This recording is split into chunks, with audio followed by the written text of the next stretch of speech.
Good afternoon, everyone, and welcome to the regular council meeting of Monday, April 15th, 2024. We'll call the meeting to order at 1 p.m. I'll begin the meeting with the land acknowledgement. We respectfully acknowledge that the township of Kapamonaghan is located on the Treaty 20 Mississauga territory in the traditional territory of the Mississauga Anishinaabe. We offer our gratitude to First Nations for their care for and teachings about these lands. May we honor these teachings. I'll look to council for approval of the agenda before us today. Councillor Byrne, Councillor Natchoff, all in favor? That is approved. Any disclosures of pecuniary interest at this time? Seeing none, there is no closed session, so we'll move right into the first order of business, which is a presentation from Miss Angela Lloyd, our school board trustee. Angela, welcome. If you just hit the mic button and you're good to go. Thank you. Thank you, Your Worship, Mayor Graham, and all council members for allowing me this opportunity to be here today.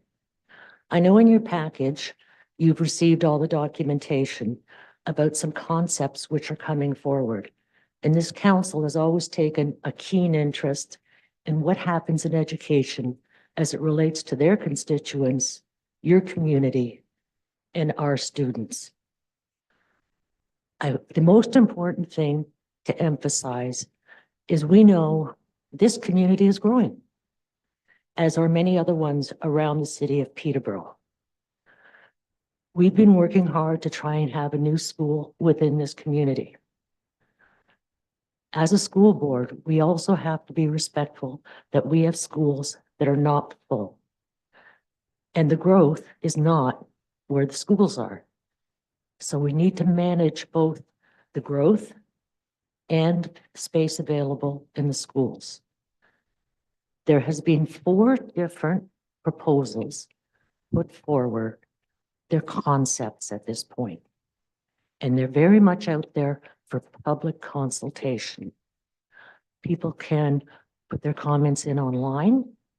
There is a meeting on Wednesday night at Kenner Collegiate for people to ask questions, express their comments and concerns. As I come to you today, I know 2 of the concepts very much affect this community, concept A and D.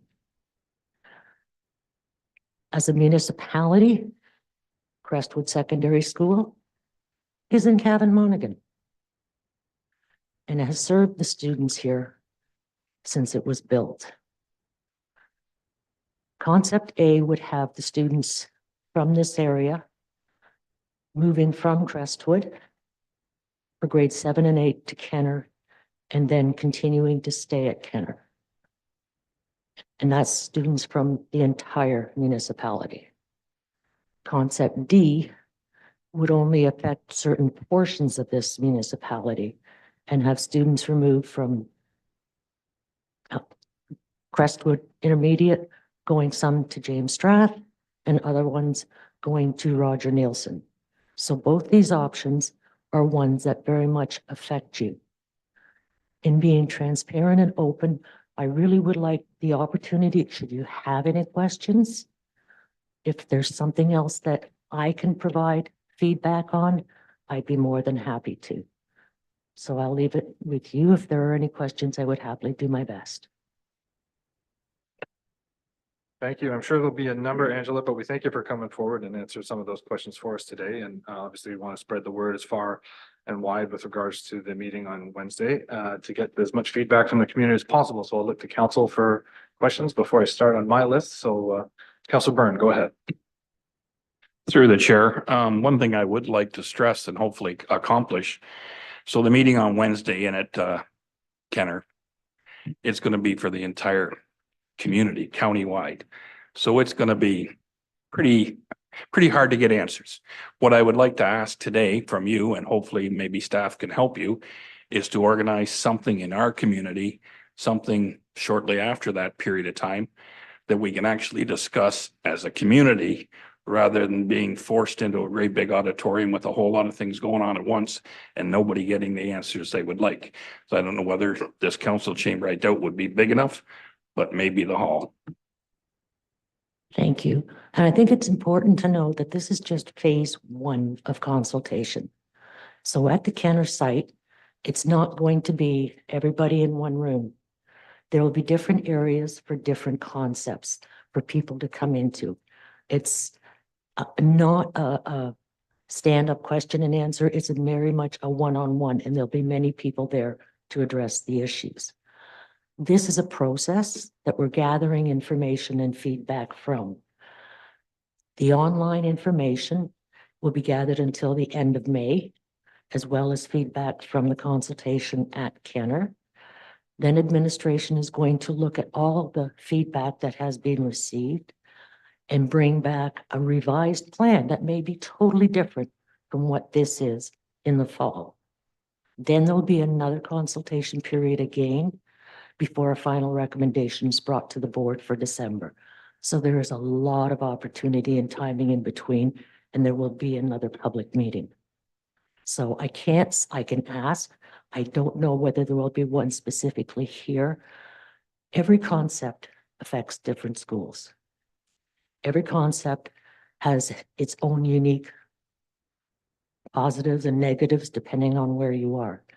So if that helps, this is not the end of the consultation, only the beginning. Let's go through Councillor Natchoff and then Councillor Huntley, or sorry, Deputy Mayor Huntley, and then back to Councillor Burr. Thank you through you, Chair. First, I just want to start off by thanking you, Angela, as well as taking the time privately to meet with me, being the counselor for Ward 3 and addressing the issues specifically to A and D, but walking me through the process so I better understand that.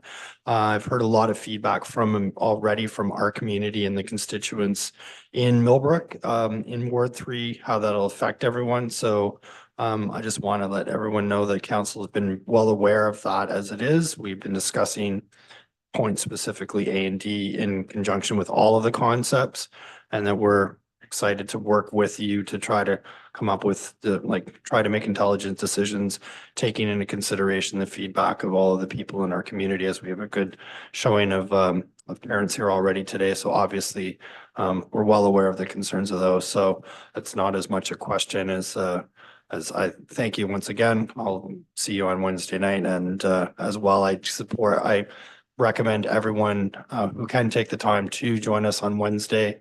And then as well, if someone has questions, as the counselor for Ward 3, I'm here to help facilitate, to answer questions or direct you to where you can get more information.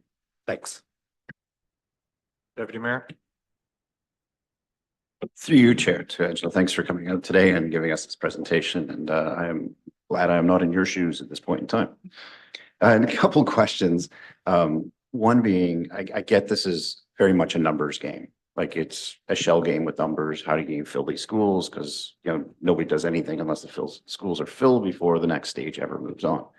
But I can't imagine anybody's given you any positive feedback about shipping the kids across from Crestwood to Kenner. Even though the schools are all fine schools, it's just an inconvenience for everybody that lives here and doesn't make a lot of sense to most people. But beyond that, my question is around other programs that these schools offer. I mean, Crestwood is renowned for its EDGE program. So there's kids here that are applying and getting into that EDGE program, and they obviously can't go to the EDGE program and then get shipped to a different school. I mean, how do we accommodate for this sort of programming that's beyond just the numbers in the seats? Thank you very much. I very much raised that level when this concept was presented to the resource committee. And my concerns are every one of our high schools are great. This is not about negative programs or negativity of a school. But every school has its own culture. And very much the culture of Crestwood has been developed through the needs of the community. The EDGE program, as you referenced, I did my homework. Over half the students enrolled in that program come from this area. So I very much have worries and concerns because this program, much like many others, this community has a huge focus on sports and recreation. So it's what happens in the classroom, but in secondary, it's also what happens outside the classroom. And these have been developed and sustained because that's what the students, the families, and the community wants. So I agree, and those concerns are being related by myself as well. Follow up before we go to Councilor Byrne. A couple follow-up, if you don't mind, but we'll see. But I guess on that same token, I mean, the other component of having an EDGE program or extracurricular program is there's always parent involvement. And I mean, full disclosure, I have kids at both those at the Crestwood School. And I'm in there 3-4 times a week sometimes, picking them up from different things, you know, so now you're asking parents to go to traverse even further to go get that. And even not even from our perspective of traveling from here to Crestwood, but when you look at the new boundary adjustments, you're pulling people in from the top end of Selwyn Township, which is even further away, which makes even less sense and makes things a lot harder. So even your numbers work out, and numbers make sense, but logistically it becomes problematic for sure.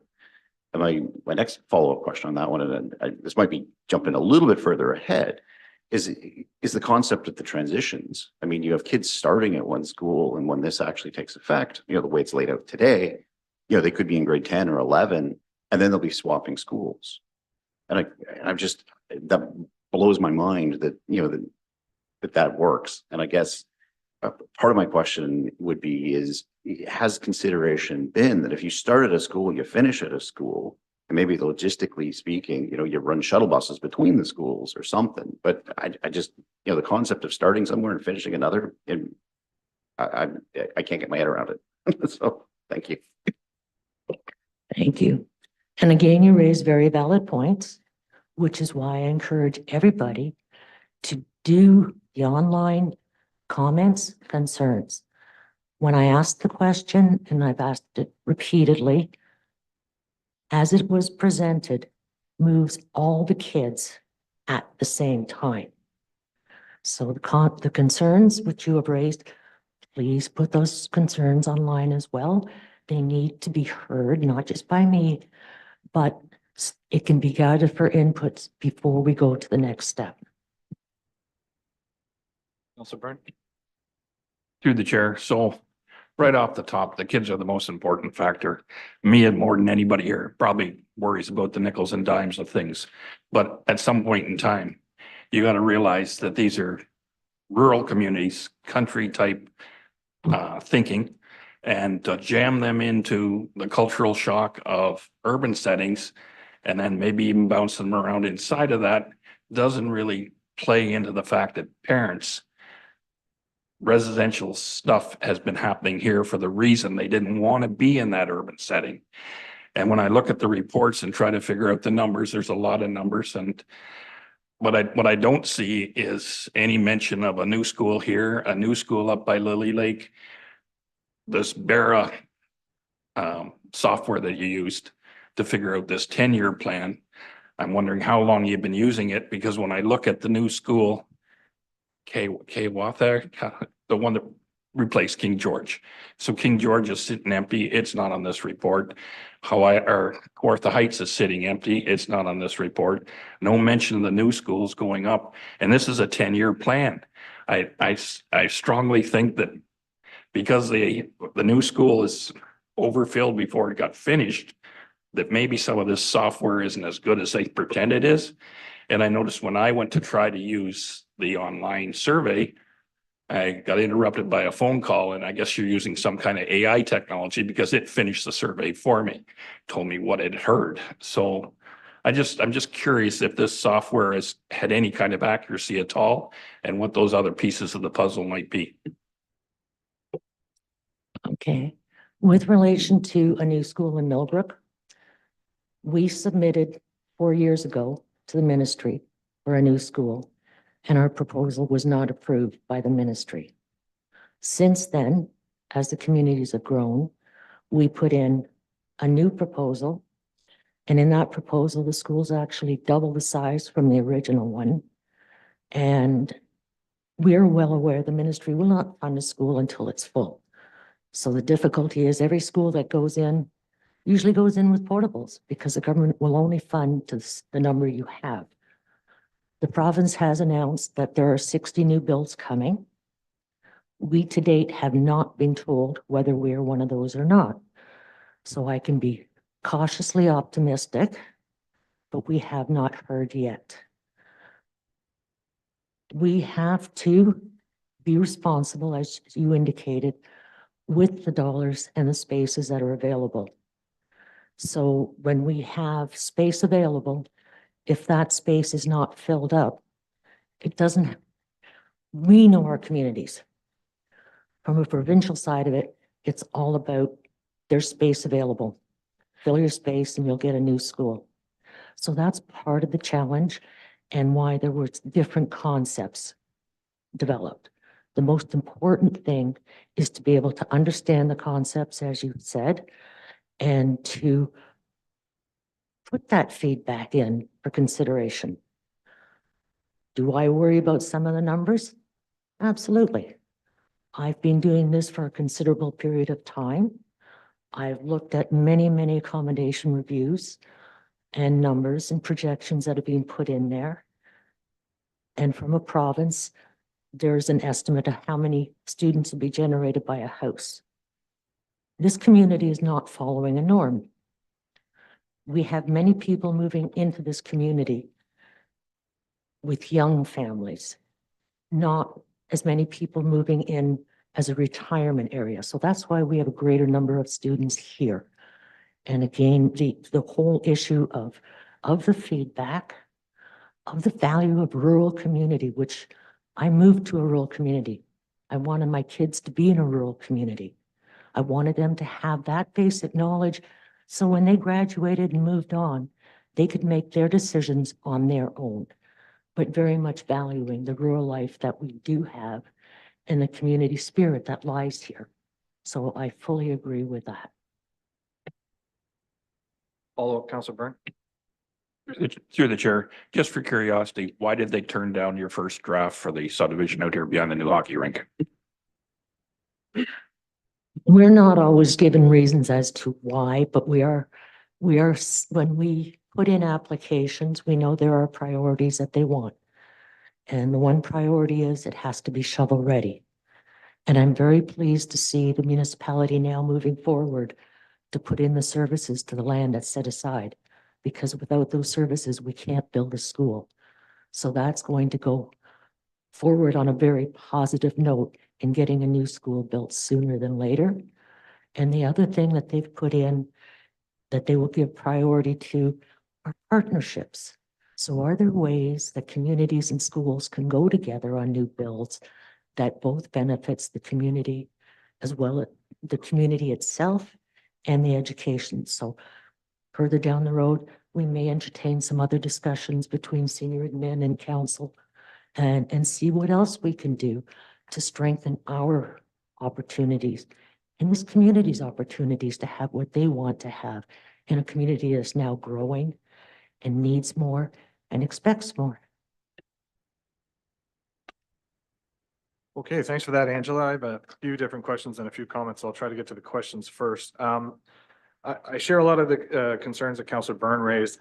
With regards to the stats that are outlined throughout the report, when I see sort of that 5 to 10 year horizon, knowing the type and demographic that you alluded to coming in the community, to me, it's just significantly under reflecting of the audience that we're coming in. And I know we get caught up because the existing demographic of the county and the city of Peterborough, when you combine the two, is one of the oldest demographics in the country. I think it's in the top 5, and that changes as we get younger. So I worry that we're utilizing this sort of, to Councillor Byrne's point, utilizing some of this demographic information to extrapolate on a population, but that demographic is trending younger, to such an extent year over year in our community. It's, if you look at it 3 years ago, it's no longer relevant because it will have gone down on the cumulative average, or if you're working at, the demographic or composition of those homes, we're making such a difference in trending more youthful that, like it really doesn't exist in the same 2020 metrics. So I'm concerned about that. But again, these are your metrics to manage, and, there's always chicken and eggs when it comes to cost or projections in that regard. So I do believe they are underestimating the 5 to 10 to 15 year population that will be affected. And especially when you go through that data, if you look at the intermediary school that's only been in existence for 3 years, we're already over capacity and for that adjustment. So, and that kind of leads me into the other area of concern is that, our student population has gone through a myriad of disruptions in the past 5 to 10 years.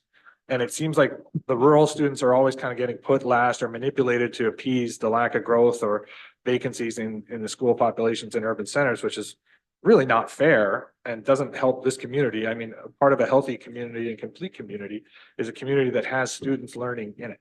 And that are not being bused to, extra kilometers and tens of 20s and 30 minutes intervals every day, both ways. It's completely disruptive and it doesn't help the community become more tight knit and appropriate. The other thing that I wanted to emphasize as well is I agree that it's not appropriate to have one or two areas of consultation when we're affecting so many different communities. It's only fair that those communities each have an opportunity to just have what's being discussed presented to them. And maybe if we're not going to do that at this initial step, well, I hope that the school board reconsiders having a more outreach or more frequent consultations, especially when you have the findings from the surveys to go on, because I think it's really important that the efforts that are being made, I've seen petitions, I've seen, and I've always advocated, I'm not sure if we're receiving positions or how you're going to get that position into the consideration, because there's an online portal to do that. So it's important that whoever is interested in this is advocating that people go through the channel that we know they're going to consider.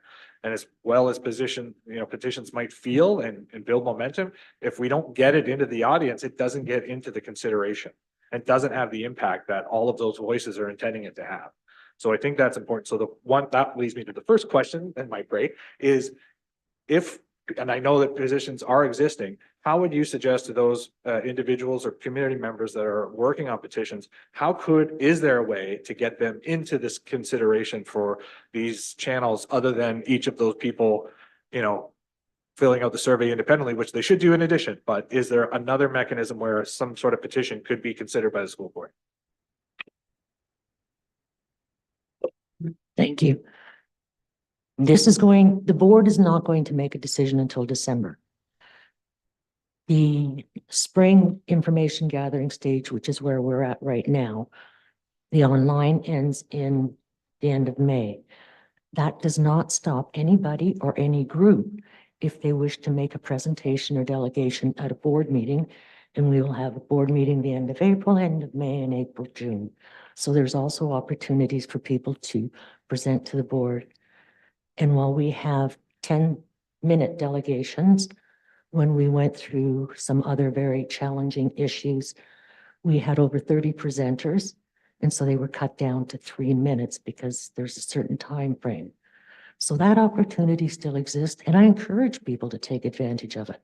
They don't need to take a full 10 minutes to have what they believe is important expressed. And I'm sure other communities are going to be doing that as well. So please, you can do that. The petitions, what you believe is important. I believe the only reason we're here for the kids we serve. And as a trustee, it's a little more unique because while you're elected from a community under the Education Act, when you make the decisions you make, you have to consider the entire situation, not just your own. I can stand behind the decisions I make for kids, and I will continue to advocate what I see as the best scenario. I've made it perfectly clear this is not it. Okay, so just for clarity then, so if there is circulating petitions, which I know there are, and I'm going to send a few emails to a few representatives that reach out to me. So the suggestion should be to either submit those to the school board or submit it through a delegation. You can always do a delegation at a future board meeting of the school board, and that information to do so is available on the KPR website, I'm assuming. Yes, and it's important to hear from our communities as well. We've had, oftentimes we have municipalities that express what they believe is important, and the whole board needs to hear it, not just me. So that's why for me to be here to try and make sure that you have the best understanding of the situation for you to make your decision as what you believe is the best way to move forward. Well, that's an excellent segue into my next question, which is what we can do as a council. And speaking with the CAO this morning, I understand that there has been a precedent, as you mentioned in the opening comments, just about this council or these councils previous making comments or providing letters about our position with regards to the consultation going on. And I think that's definitely something that I'd like council to consider at this point. There probably is a few more questions, but I'll come back to sort of what I think is what our council should do and can do, because we've done it in the past, is provide a letter of concern to the school board and to various members of the provincial government that are pertinent, probably the Minister of Education, et cetera, but also the Premier, with regards to our concerns about all of the discussions, all of the comments that have been made, capture those in a letter. And also expressing our fundamental opposition to those options of A and D, which is just yet another tremendous disruption for our student body that we just can't, it's just untenable to me. But I'd also think that we need to have a further conversation with staff and myself with Angela about talking about what those sort of partnerships could look like. And, we've had initial conversations, I think about 6 months ago about, we alluded to our rec plan, and I know that recreation or other amenities for community purposes are features, whether it's in daycare facilities would be an additional one that we could talk about partnership, establishing some sort of collective agreement and, advocacy even towards the province and ensuring that the facility, when it comes online, hopefully as soon as possible, that we are integrating it into the community in a very strategic way. If that gets us more points or gets us a better opportunity to get to the 60, then, it's the least we can do and I'm happy to do it. So those, but I want to pause there, but that's sort of where I'm going with the council. And if there's other questions or concerns, I want to make sure we capture all of them in that letter, and staff will come back with that letter to council before it goes forward. But that's the intention. Councillor Byrne, I see your hand. Through the chair. So something I'm hearing a lot, and I have to agree with them. People are worried that these 4 choices that come out with ABCD are kind of where you're heading as a board before the gate even opens. And I can understand that over my lifetime with kids. The school board always seems to be about 10 or 15 years late to the gate for whatever they're trying to do. As much talk as there is looking forward, there's no track record to prove it. And I don't blame parents for being scared. So if we can wrap that up in the concerns. Well, obviously, I mean, the thing is that demographics change. Like I said, we were a much older community a decade ago, but to your point, and as I think we mentioned earlier as well, like my concern is, we're talking about 92 new students potentially within the North Cavan, radius, but we're only talking about 200 and something and change for the Millbrook South Cavan radius. And the 90, I think, is probably maybe close for the North Cavan. We know the subdivisions, we've seen them as a council, what's going on in the North End. But I don't think that number equals out from a projection standpoint when you add the amount of subdivision density that's going on in Millbrook. So definitely a concern. Councillor Huntley, and then, Deputy Mayor Huntley, and then, but was that a follow-up? Okay, follow-up, Councillor Byrne, and then Deputy Mayor Huntley. Through the chair, just to your point, because it's been made twice. We've been talking about subdivisions in this community for 7 years. I don't think anybody ever thought in that entire time this was going to be a community of retirees. It was always trying to draw people simply because of the commute back to the GTA to get jobs in a house that they might someday be able to afford. So as far as the demographics looking forward, I don't think anybody thought this was going to be a retirement community, even though the people that established the community are still hanging on and got good for them. But yeah, I don't think anybody should be thinking that we weren't planning on having a lot of young families. Deputy Mayor. Through you, Chair, to Angela. I guess my question is, I know that there's 4 options on the table right now. I'm assuming there could be 6 or 8 or 10 as things evolve from this feedback, and that these aren't, but it's going to be one of these 4. Can you please clarify? Thank you, and through you. These are the 4 initial concepts being proposed. From having gone through a similar process in other jurisdictions of the board, when they come back, they can be totally different, and there may only be 1 or 2. Things will be eliminated based on the feedback and on the information from everybody and all the processes.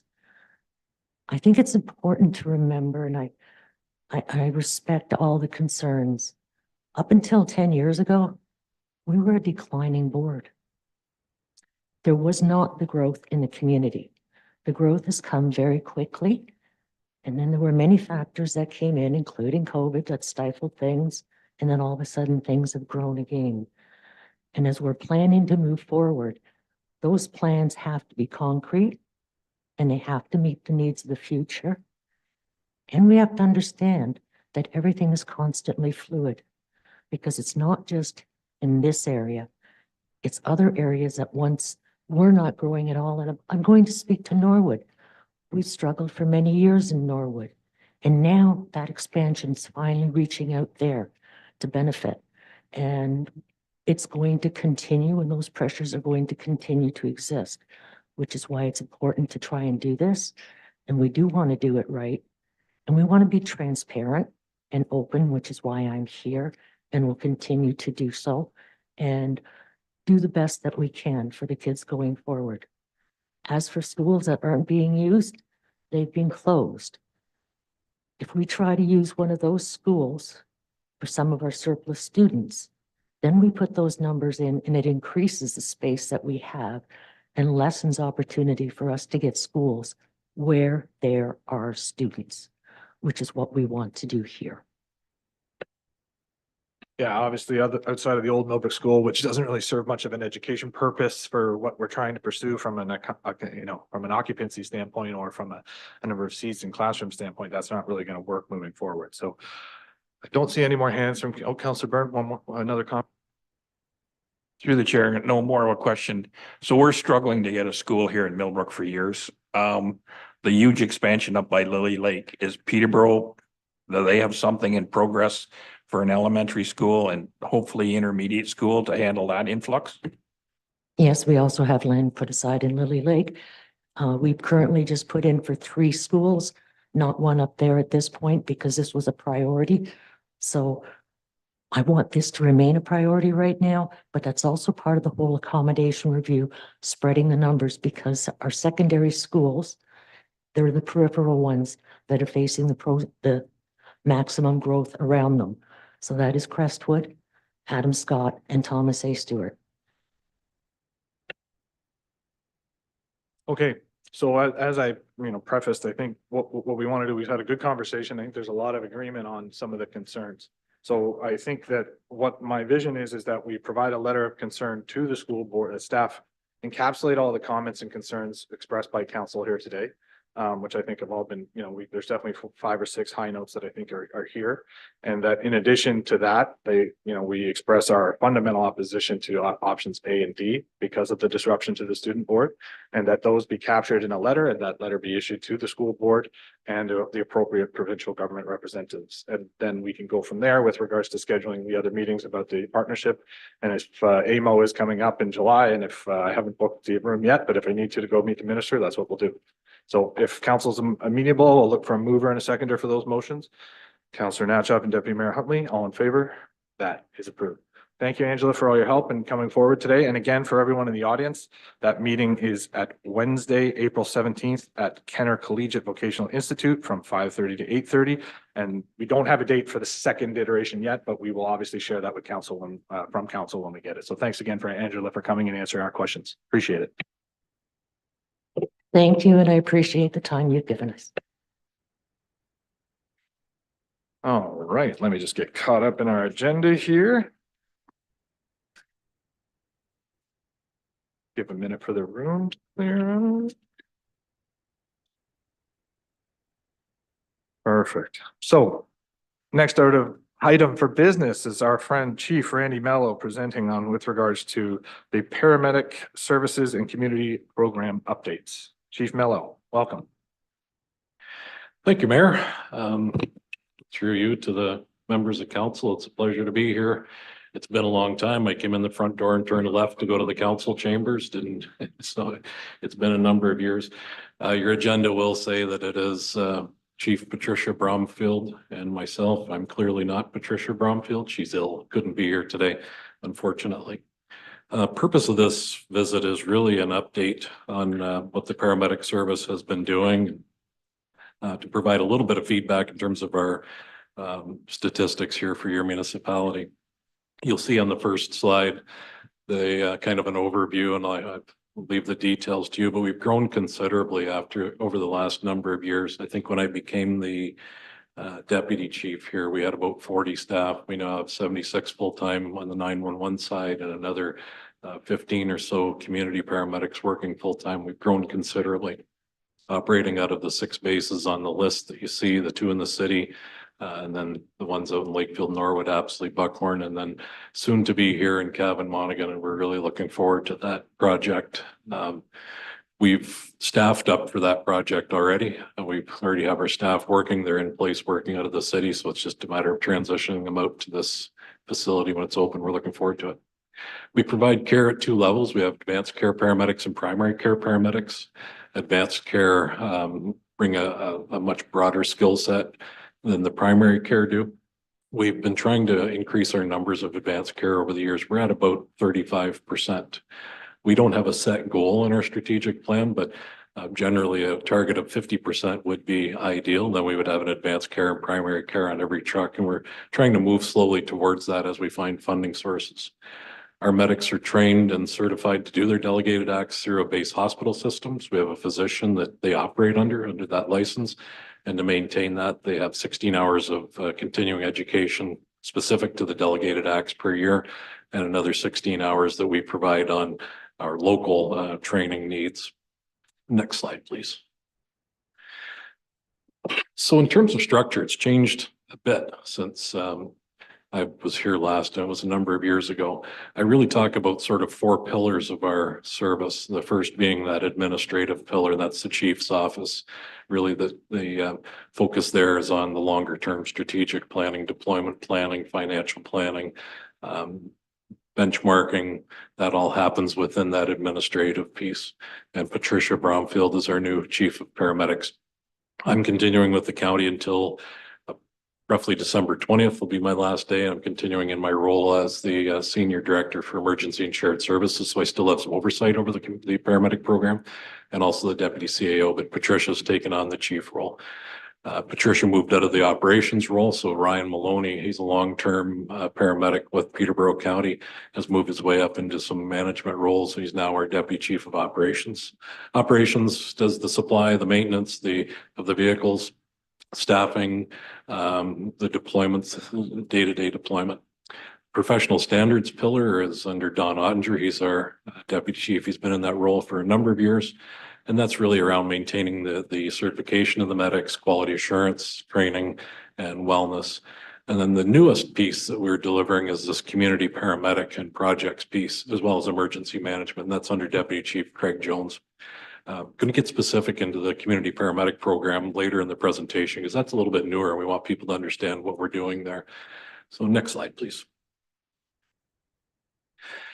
Just back to a review of the funding, just to be clear, what I'm talking about in the first part of the presentation is the 911 side, and that's the part that's joint funded. So the province pays 50% of that operating budget based on the previous year's council approved operations budget. And then the remaining 50% is split between the county and the city based on permanent population. That's set out under a consolidated municipal service management agreement. And that's up for renewal this year. That was all put in place at the time of the LSR, the local service realignment that happened under the Harris government a number of years ago. A lot of people would refer to that as downloading, and that's probably a pretty accurate description of it. But that's how that funding is set up. The remaining piece that we budget is that we're responsible for is the community paramedic. That's 100% funded by the province. So my budget, their budget is around roughly 22 million per year for the 911 side. That's split up about 5 million to the county, 6 million to the city, and then about 11 that the province pays. On the community paramedic side, it's about 3.8 million. That's 100% covered by the province, no cost to the municipal taxpayer on the municipal level. Yes, there is only one taxpayer, but next slide, please. So in terms of our performance, we have really only one mandated, legislated performance target that we have to report, and that's defined under the Ambulance Act. And that is that we have to set goals for response to sudden cardiac arrest calls, and then the varying levels of medical acuity. So CTAS 1 is the very sickest of patients not in cardiac arrest. CTAS 5 at the opposite end of the spectrum, stable, should be able to wait for a considerable amount of time. We report those targets yearly. You can see by that graph that as you move up across those colored bands, you're moving towards 2023, and you can see a deterioration. We did miss one target by 3 calls in the CTAS 1 area. It was only 3 calls we missed it by. every year we give the council advice on whether or not these targets should be changed or we should change to meet the targets. What we saw last year was an increase in our staffing mid-year in June 26th. We put an extra 12 hours of ambulance coverage on per day. That was the last stage of the upping of staffing to be able to staff the Cavan station 24 hours a day. So partway through the year we added, these figures don't have the effect of that annualization of the increased staffing. So our despite the fact that we're struggling a bit more to meet those targets, we feel that they still will be achievable given our new staffing level. The other problem with this is that this is solely dependent on the dispatch system as it currently exists, and bluntly, it's flawed. It's run by the province and it's on a very antiquated priority card index system. Limited number of questions, limited ability for clinical analysis as the calls come in. This is being modernized. We've moved at the speed of a glacier in Ontario to get this done, but it is finally being modernized, and a new MPDS system will be in place beginning of next year. That will do a much better job of categorizing our calls, the acuity levels based on clinical evidence. So the current system, in my opinion, is it's flawed, it's set up for failure, and it has caused failures. And the new system will be better and actually be able to allow us to deploy in the same means that we're forced to measure. So it'll match this type of system. So all that to say, we did meet our targets, except for that one small piece there. We still think it's achievable. And with the new dispatch system, I think we'll be even better at it. So next slide, please. One of the priorities, though, that the county has and the department has is to improve our response times in the rural communities. And that previous slide doesn't allow us to actually even analyze that. It looks at a 50% response rate to a sudden cardiac arrest as an example, yet 72 to 74% of my calls are in the city where we have a 6-minute response time on average. So that doesn't even really allow us to examine our actual performance in the rural areas. We break this down in our KPI reports. This is just a small sample of it. Last year, our response time average here in Cavan Monaghan was 15 minutes, 33 seconds, just a little bit better than the county's average of a little worse than the county's average of 14:35. And you can see the city was 6 minutes, 58. So we have some work to do to improve in the rural areas. And that's part of our strategic plan over the next few years. We're hoping that the movement of the vehicle out here to Cavan Monaghan will significantly improve that. Next slide, please. Our call volumes. So I used to feel like I was a broken record saying we were 6, 7, 8% increase. We actually didn't see an increase that high last year. Our call volume went up about 2.26% overall. That's including all categories of calls. And what we're seeing is a trend that isn't as sharp of an increase as it used to be. And we're hopeful that we can maintain that trend through programs like our community paramedicine and the communications programs urging people to go to 211 or their pharmacist or other things rather than calling 911. Our volume here was roughly 1,000 calls last year. I believe about 25% of those were considered to be less urgent, 75% higher urgency. The interesting piece to this is a measure of all vehicle movements, if I put it that way. So a car accident is one call, yet 3 ambulances might have went. So when you break this down to actual incidents, our increase was only about 1%. So we're seeing somewhat of a decline, or hopefully we're seeing a less steep rate of increase for the demand for our volume or for our calls. Hopefully that trend continues. Next slide, please. The worst topic to talk about at times is ambulance offload delays. And without getting into great deal, you can see by the graphs moving left to right, that's the increase in different measures of offload delay. So time spent at hospital, time spent in hospital, excess of 30 minutes, all increasing significantly. The bottom line on this is that we lost about 10,340 hours last year, in excess of 30 minutes time at the hospitals, except that it takes 30 minutes to offload that patient or transfer care. And we actually lost over 10,000 hours in excess of that 30 minutes. There's a typo on this slide. It should be 12.7% of our staffed hours, or the equivalent to 9 full-time paramedics, were lost to work in the hospital that we should have had out in the community. Many people have heard me say this over and over again. This is not a PRHC issue. It's not even a Peterborough or an Ontario. It's a nationwide, actually global issue. Ambulance offload delays are increasing everywhere. We entered into a lot of different collaborative discussions and programs with PRHC, and I think if we didn't have that, it would be even worse. This is a healthcare system problem. We were asked to discuss this with the province not that long ago with the Ministry of Health, and I described it as, you know, our programs here are trying to plug holes in a leaking dike, and unfortunately, we don't own the dike. The province does. Bit of a bold statement to them. We're doing our best. It would be a lot worse if we didn't have our programs in place, but it's not going to get better until there's significant attention paid to the healthcare system in general. We're doing things like trying to work with the hospital for early discharge off the floor. Our community paramedics are going with the hospital staff to see if we can actually care for some people to get them out of the hospital. 911 diversion strategies, everything we can put into place. To this point in time, it certainly isn't getting any better. Next slide, please. We have, and this will be released here shortly, we have said that just to measure response times and call volumes fall short of actually advising our councils in terms of our actual performance. So we've added a number of different measures. One of those was our satisfaction, patient satisfaction levels. We do a few things. We monitor the number of complaints, numbers of accommodations, how long it takes to close a complaint. But we've actually now launched a more robust survey of the community that we're putting out annually. So a few samples of that for you to look at, and reference to your community as well.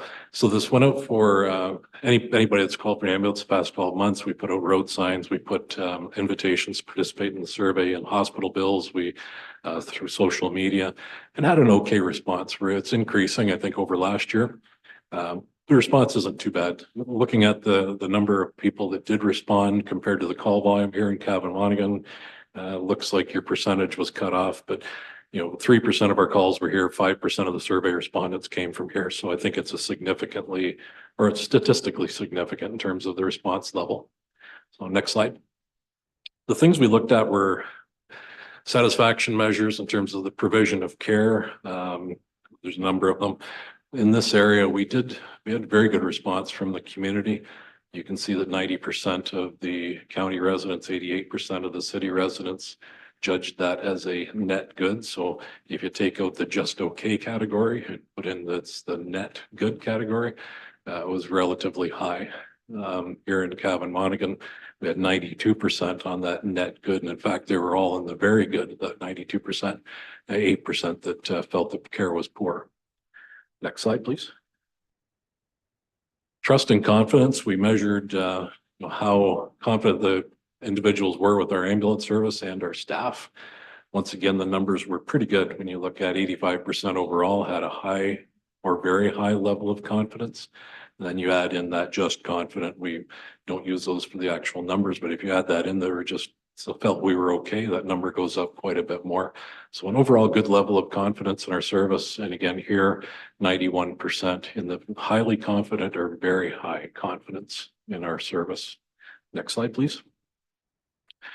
The time waiting for an ambulance is always an interesting one, and what comes back is often surprising. 69% of the residents, city and county, thought we were as quickly as expected to much quicker. So in this area, I'm putting in that center column and into that number. So we met their expectations or exceeded the expectations 69% of the time, which is often quite surprising. What's not surprising is that the county level is lower than the city in terms of the number or the percentage we met their expectations. Here in Cavan-Monaghan, 36% of the time we actually exceeded the expectations of the patient. Another 36% of the time we met their expectations. So interestingly, it's showing a fairly high level of satisfaction with the response times. Overall, though, there were quite a few that felt we were much slower than expected, and that's still an area of concern to us in all of the rural communities. Next slide, please. Overall satisfaction. This is one that interestingly went down slightly. Everything I just spoke about, those other three slides went up. This one overall went down, which was an interesting thing to look at. It's still quite high. Overall, we met or exceeded expectations in the 80 some odd % of the time. Where we did see people stating that we didn't meet expectations, that was mainly focused around things like offload delay and comfort was one that came to the top quite a bit. So bumpy rides, those types of things. So overall, though, again, our residents felt they were overall satisfied with our service. So the next part, next slide, please. Next part, I just want to get into the community paramedic programs. That's not well understood, and I think it's an important one for our community. So we basically have three different divisions of community paramedic programming. The first is where you see the CPLTC, Community Paramedic for Long-Term Care, and the expanding community paramedicine programs, 15 full-time staff funded by the province. So two funding sources within that one, the Ministry of Health, Ontario Health funds the expanding community paramedicine piece, and then Ministry of Long-Term Care, the CPLTC. And that's the lion's share of our funding is the CPLTC. We have a lot of people on the long-term care wait list, and we're trying to focus on providing care to them in their homes and keeping them there safer and longer. We have a community paramedic outreach program. You used to hear about the MSORT program. That's we've now used a portion of our community paramedic funding to keep that on the road. We have a paramedic that's doing outreach in the community. Then we have paramedics in the CTS site, the consumption and treatment site. That one is funded by local partners. But overall, all the paramedic funding comes from outside funding sources. Next slide, please. This kind of gives you an idea of the scope of it. We've had 1,233 people enrolled in the expanding or CPLTC program. Currently, we have about 800. That fluctuates. So it's been quite busy for that group. We're continuing to take referrals and continuing to expand. Next slide. Predominantly people in the age category of 80 to 89 and predominantly female. So we've noticed that we're trying to provide more inclusive training, inclusive programming, and trying to attract a greater balance between genders that are enrolled in the program. Next slide. So our clients are 64% in the urban area and 36% in the rural area. We're fairly pleased with that. We do think that there's been pretty good uptake out in the communities. Here in Cavan Monaghan, a little bit slower, but I think that might reflect the demographic in terms of the percentage of elderly in the community. Next slide. Number of testimonials. I think the important points here are, that we've been able to avoid trips to emerge. We've closed the gap in terms of communicating with primary care teams and keeping people healthy and avoiding complex issues as they develop. A lot of positive feedback around that, and those are in the report that we gave you. Next slide, please. It takes a lot of partnerships to run this program, and I really credit our community paramedic pillar and division on this. We've partnered up with the MAID program. There are often times where we assist with IVs that might be difficult in the community. Alzheimer's Society, PHC, obviously looking at things like early discharge, home and community care, diabetic clinics. The list goes on. It takes a number of programs, and I think what has led to the successes we have are Deputy Chief Jones's ability to create these linkages to these programs and our community's acceptance of community paramedicine as something that can really fill some of those gaps. Next slide, please. Just to be, out of interest, the services we offer, I think when you think of a paramedic, you think of a certain skill set that's pretty limited, but our community paramedics are doing much more. We're doing those assessments, advanced cardiac monitoring in the home, chronic disease management. So working with people with COPD, diabetes, congestive heart failure, things like that. A lot of glucose testing, urinalysis for actually looking for infections and creating connections to pharmacists that are able to prescribe for things like infections, point of care testing for blood, INRs, A1C testing. That's all being done by paramedics now. We don't stop there. We do things like the home safety scans, looking for fall hazards, things like that, helping individuals to be safer in all different ways. A lot of referrals to our community partners. We're seeing a lot of times where people didn't know where to turn, and when they're in our program, we have those connections that I talked about in the previous slide. We're doing a lot of remote monitoring. So we have devices that the patients can actually use themselves connected to the home Wi-Fi that'll monitor blood pressure, weight, blood sugar level, pulse, those things. And we have a medic who will monitor hundreds of patients at a computer every day and see signs of something like an infection or congestion that will show up through oxygen levels, those types of things. We're actually telling patients that something's happening sometimes before they realize or their family realize it's happening. And of course, vaccines. We're able to deliver vaccines in the homes so that individuals don't have to go out often to get some of those routine influenza, COVID, shingles, those types of things. So a lot of interesting programs being offered. Next slide, please. That program also is supporting the entire service in a lot of different ways. We've been able to provide advanced care training. I mentioned before, we'd like to see 50% of our staff at ACP level, and we've been able to leverage some of the funding from the province to do that. We've created a simulation lab where we can put paramedics in a room now that actually has scenes simulated on walls, the sounds, the sights, and immersive training for medics. The MSOR team, as we said, that's now the CPOP team. Just the list goes on, including even contributing to Charlie, our service dog, our facility dog. Charlie's been an amazing program, not just for the paramedics, but for our leadership team, but also community paramedics, clients out doing visits with some of the individuals. And it's amazing to see kind of that uplifting and healing that happens with the service dog. Next slide. I think that might be the last one. Tried to go through that rather quickly for you. I apologize to the two members of county council. That's probably the fourth time you've heard me go through a lot of that. But certainly open to any questions. Well, we got to get all Randy in that we can, right? We only have until December until you're leaving us. And so on that note, we just want to take the opportunity while you are here to thank you for your many years of service to the county. I don't know where we'd be without you and your leadership in this file. And it's a testament to the accolades that you've received over the years for what you've done for our service. And it's just a heartfelt thank you to start, and then we'll get into the questions with regards to the report. Questions, members of council?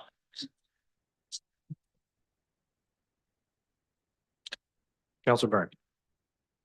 Through the chair, and forgive me for my naivety type of, I don't know a lot about the program, but this offload thing seems to be the biggest waste of resources I've ever come across. And it cascades as far as I know, because then you have the next shift waiting for specialty vehicles to come back. And the people are tied up in hallways.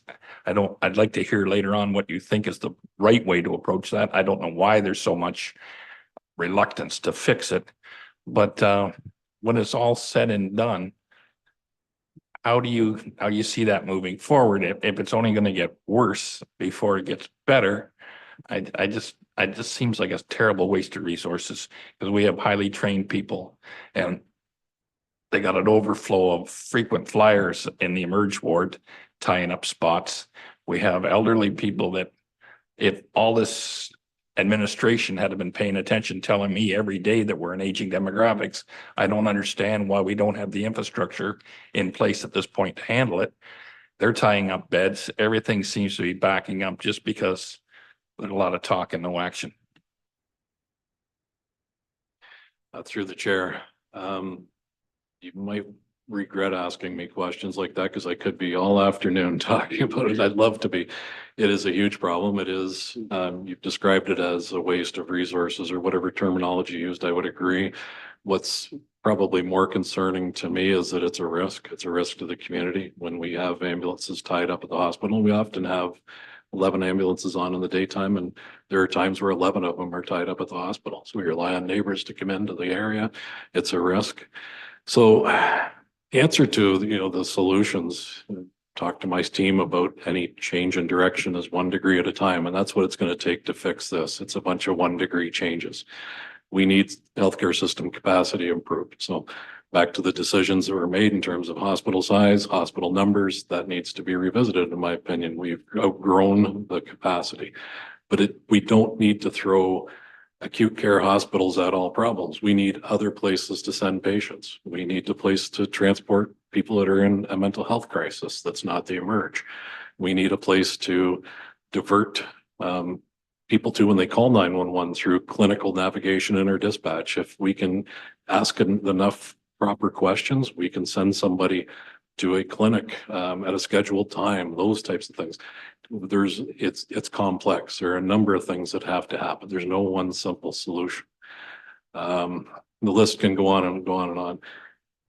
Some of this has been implemented in areas like the United Kingdom. The United Kingdom has, in London, England, has a screen on the wall that shows all of the calls that are being diverted to a taxi. If they're determined to be low medical acuity, they will send a taxi and they will arrange an appointment in a clinic somewhere. We don't have that capacity here, but there are solutions like that out there. But it takes that whole range of them and the cooperation of the province to be able to implement them. And when I say province, I probably could be accused of being critical of Ontario when it's happening in other provinces as well. But you know, overall, it's the same system issues in all of the provinces. No easy solution. I feel sorry for the folks in the hospital because it seems like they are the problem. It seems like the doors are closed to us. We can't come in. It's full beyond the doors and it's full to the back doors. And it's not just that facility that's causing it. It's this whole system that's not functioning properly. A non-answer other than to say it's complex or many things that have to happen. So in addition on that same subject, Chief, is, so it's trending worse. And I know the easiest, I mean, of all the minutia that are causing that, is capacity inside that facility, the real, like the thing that is, so is it a fair statement to believe that the capacity in there is like a direct correlation to how much worse it's getting? Because that was one of my questions, was like, you know, you think it's as bad as it could possibly get because, you know, like I said, our call volume, your actual incidents are only 1%. And yet when you look at this, you know, the slide where it's wait times, well, it's not more calls that are causing more wait time. Wait time internally is getting worse.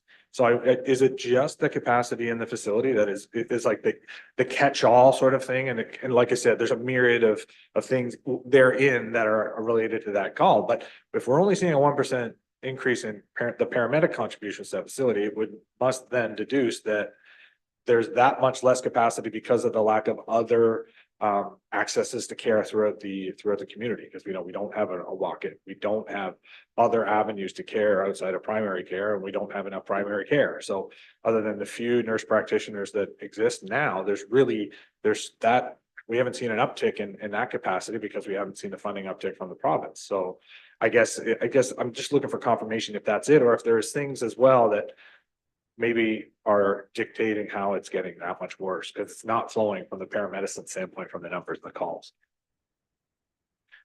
It's probably reaching a little beyond my expertise, but I have opinions. Surprise, surprise. Capacity alone, you could add 100 beds and that backs the problem up by 100 patients because they get full. And, you know, I think there are other things like, you know, the increasing number of mental health overdose calls, those type of, while they're all smaller numbers, cumulatively they're larger, that are causing more complex patients coming into the emerge. So those aren't actually going in. And if you look at the number of patients we're bringing in, I'm going to make an assumption about 25% get admitted, the rest are treated and released. So it's not a bed problem, it's a flow problem within the emerge. I think it's, you know, again, it's beyond my area of jurisdiction maybe to give you a complete answer on it, but you know, capacity alone is definitely not the only problem.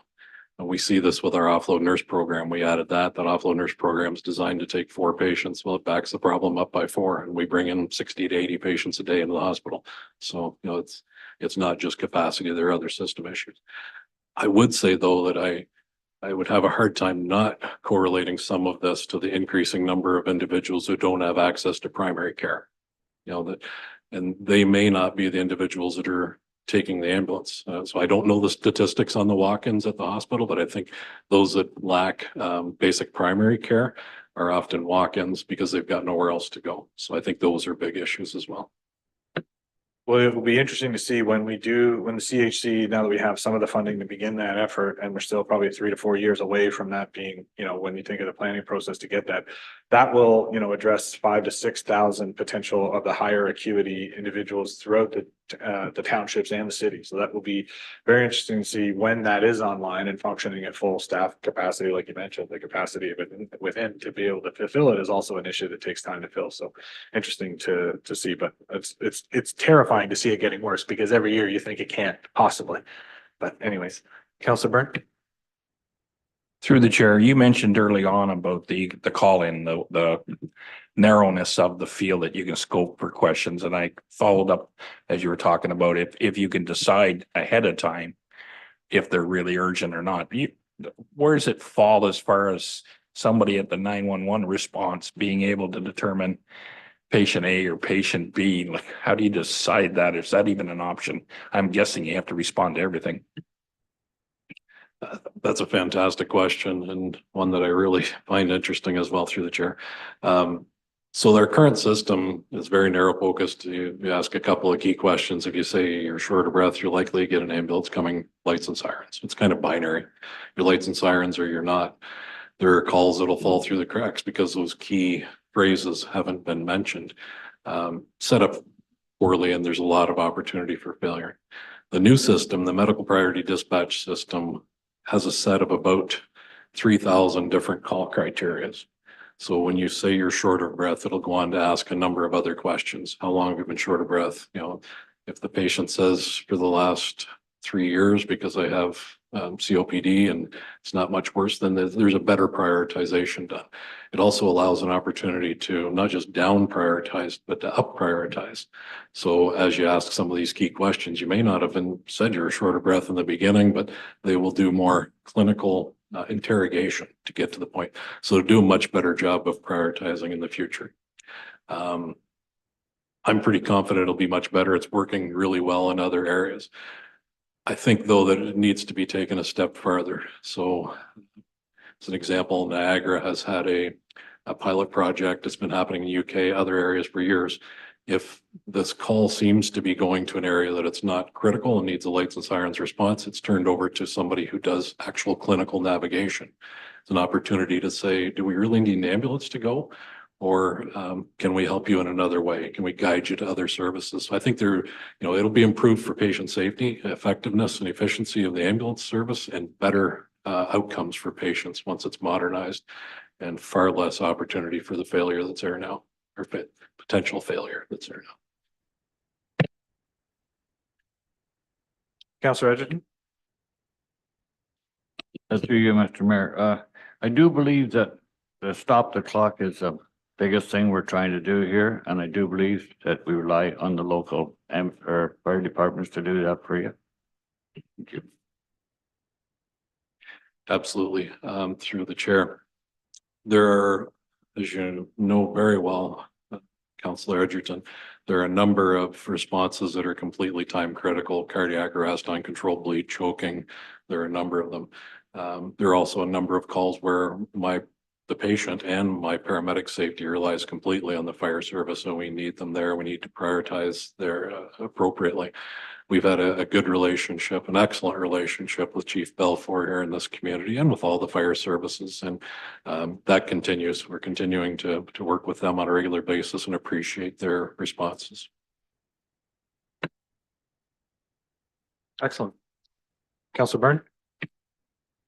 Through the chair, just kind of a follow-up, but in what I hear, people are already kind of skipping over the common phrases, right? You have to tell the response guy on the phone that you got this because that puts you to the top of the list. I found over my lifetime, the more you bleed on the emergency room floor, the quicker they move you to the front. But there's all kinds of these, and now it's getting rampant with cell phones. Everybody's talking about how to beat the system. How do we confront that or deal with that on a public? Through the chair. Well, I wish I could rely on moral suasion, but that doesn't seem to work. We do try to educate the community on, the different methods to enter into the healthcare stream when 911 is not appropriate. And we've had some pretty positive feedback on that. Under the current system, that's going to continue to have opportunities for failure. I think I'm really relying on the updated MPDS medical priority dispatch system to effectively weed those out in the future. There'll be very specific questions. If a keyword is said, as you're saying, they're going to dig into that farther to decide whether a quick response is appropriate, delayed response is appropriate, or any response at all. Councillor Natchop? Thank you through you, Chair. Thank you very much as well for your presentation today. So you spoke about how you have improvements coming in for dispatch ends. Could you maybe give me an example of like somewhere either North America or internationally that's dealing more with the overflow at the hospital issues? Because it kind of seems like you've identified what the problem is, but I don't hear anything that resembles any kind of like solution to it all. And maybe like case example, somewhere in Australia or Denmark or somewhere that someone's trying something that's outside of the box, where just something that maybe might be considered. Thanks. Through the chair, again, so just a little bit of background, besides being the chief, I've been the president of our national association for about 7 of the last 8 years. So I get very involved with paramedic services across Canada, North America, and actually worldwide. Everyone's got the same issue. We just recently released a new position statement on offload delays on behalf of the Paramedic Chiefs of Canada, because it is still happening everywhere. We haven't seen a lot of programming that has been extremely effective. It also depends on the community. So in the States, quite often, they've said they're a for-profit industry. We'll put an extra ambulance on that can take patients out of the hospital, return them. They make some money off the deal, clear up a bed. Didn't work out so well. Again, that backs it up by a few patients at a time. What we're seeing right now that's interesting and we're watching is out of Nova Scotia. So Nova Scotia is implementing more of a mandate that's financially supported to improve offload delays. And this is just recent. Within the last few weeks, we've become aware of it. It's a provincial system, a provincially operated paramedic system. It's a private, Medivy runs it for them, but it's the investment comes from the province both ways. And they've said that they want to address the issue, and they've seen support from the province backed with funding to mandate some improvement in patient flow times. We're watching that to see if it's effective. Similar thing happened in the UK a number of years ago. NHS is again a national system. They mandated to their hospitals, because they run the hospitals and they run the paramedic service, for improvements. Less effective. It hasn't really, there's been some improvements. So I wish I could say, here's the program that works. There has been none that's actually been shown to work, because I think across Canada, I think globally, we've lacked the support for our healthcare systems that we need to meet the increasing demand. Yeah, and on that same subject, Randy's been a part of delegations we've done over the past 4 or 5 years with different ministers with regards to the offload delay, and not so much with a solution, because as Randy alluded to, there isn't one that fits all, but the fact that it needs to be a higher priority. And an extension of what we're seeing now with the province is that, like, again, it's a commonality that, rural communities and their, desperation are often left to the outer skirts because of, for a myriad of reasons. But, with the nuance of the demographic of the city they alluded to in our township, it's somewhat trending younger, but doesn't replace the existing demographic of a significantly senior population that is definitely a factor contributing to the offload delay and the lack of access to alternative care sources or primary care for that audience as well. Councilor Byrne. Through the chair, are you legally allowed, so when a group of paramedic teams all show up in the hallway to merge, are they able to offload to each other at all? Do we need every team to stay there the entire time? Or can one team get pinned with the problem and the others get back on the road? Thank you. Through the chair. That's one of the programs we actually have in place. We call it batching. We'll have one paramedic crew take a number of patients. It increases some risk, and we have to weigh that. Of course, individual in his or her living room without an ambulance responding is at a greater risk than somebody who's been put in a hallway batched with other patients. But that's one of the programs that we have put in place with PRHC. We have something that they call fit to sit, which is, we call it offload to the waiting room. We'll bring somebody in who's relatively stable, much more stable than people that might be waiting for us. And we agree with the hospital to move those individuals to the waiting room and, those types. So batching, like you're suggesting, the fit to sit program, all of those, even some treatment on our stretcher so that we can actually have patients discharged before they're actually off of our stretcher. All programs we put into place, all 1 degree. We just haven't turned the ship yet.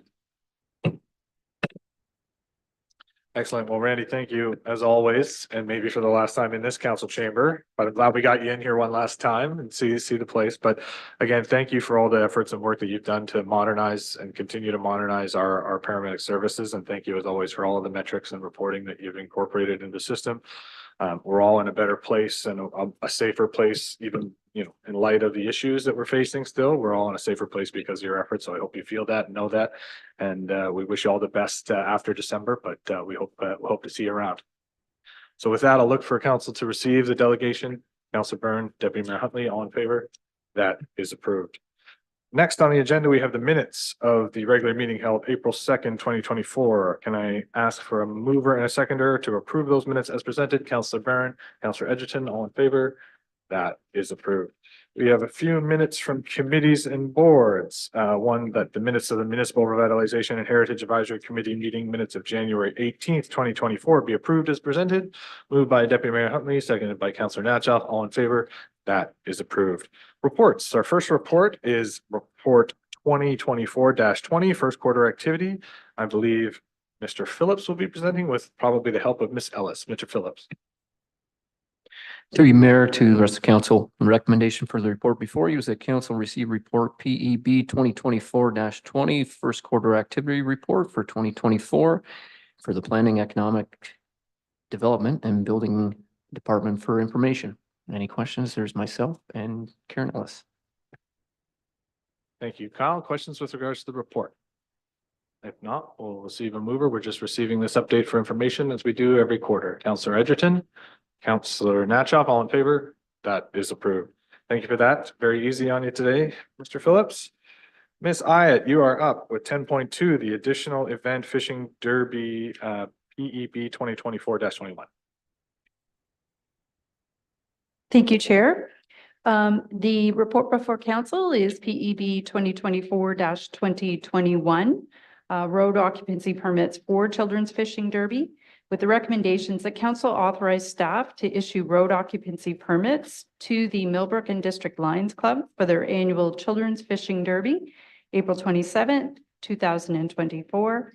And the second recommendation is that the Township of Cabamonigan provide a certificate of insurance to the County of Peterborough for the Children's Fishing Derby, April 27th, 2024.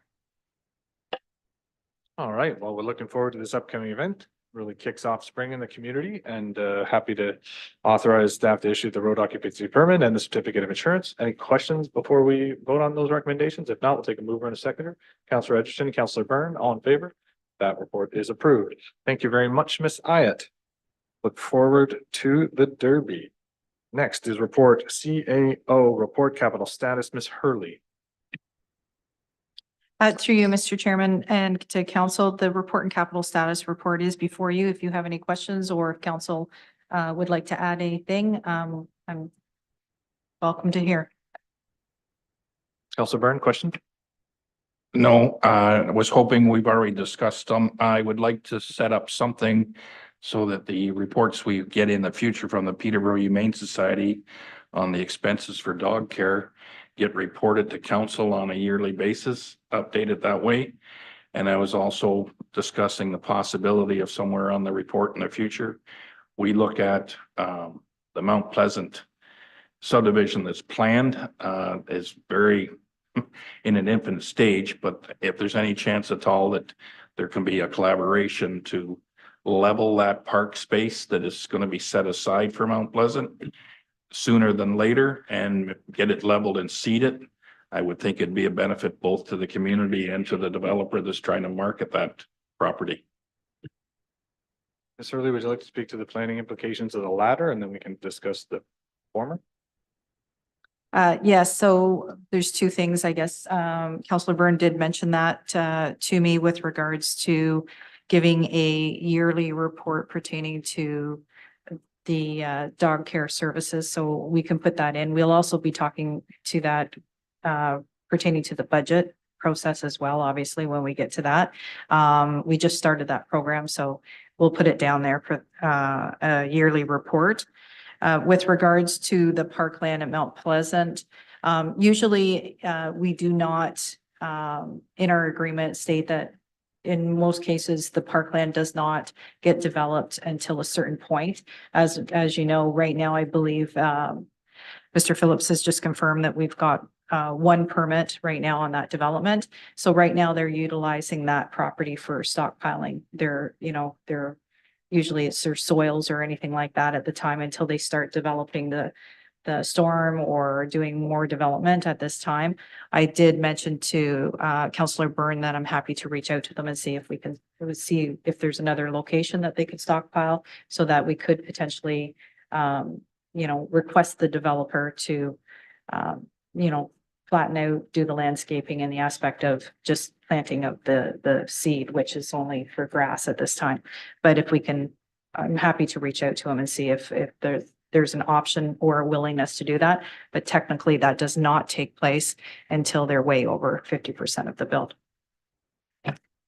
Yeah, I guess the only concern with the leveling it is it's still a work zone, like it's a site under development. So I'd be concerned about having a vacant field seeded and grass growing and kids walking through a under construction area to use a park that has no amenities in it. So I guess that's where I'm concerned about. There's no harm in asking to do it. I don't think it's a report for council's consideration, but the issue is, that there's a reason of the occupancy. I believe a part of the justification is so that when the 50% is achieved, usually it's the 50% that provides access to the park, not, walking through a work zone.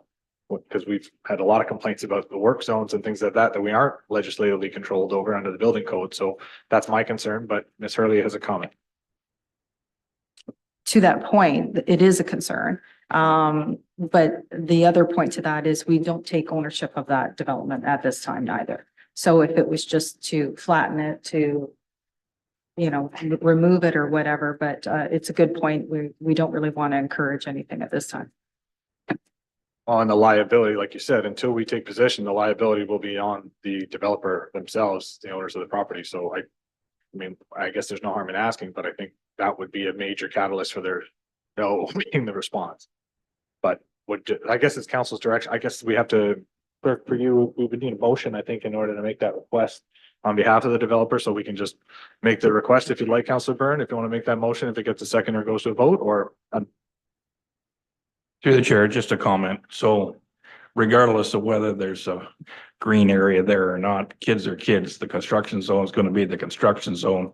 It's going to be a inquisitive thing anyways. I don't know if we're really promoting the risk factor by just leveling it out and getting it so it's usable at the nearest point in time in the future, rather than it be the last thing that gets done. It was my concern. So if I could just make a motion that we at least approach that developer and see what his response is. okay, do we have a seconder? Councilor Edgerton, call for the vote. All in favor? That vote carries. Very good. So we'll ask the developer for that consideration, and the response will come back to council, either I don't think it needs to be a report, Ms. Hurley, just an email. Yeah, perfect. Okay.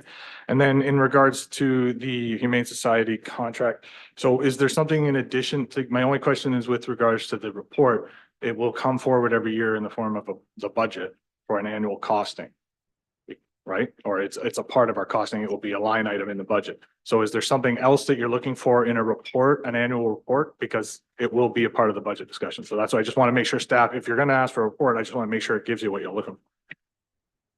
Through the chair. So yes, we've already budgeted, as far as I know, for the next 5 years. I thought that was our commitment.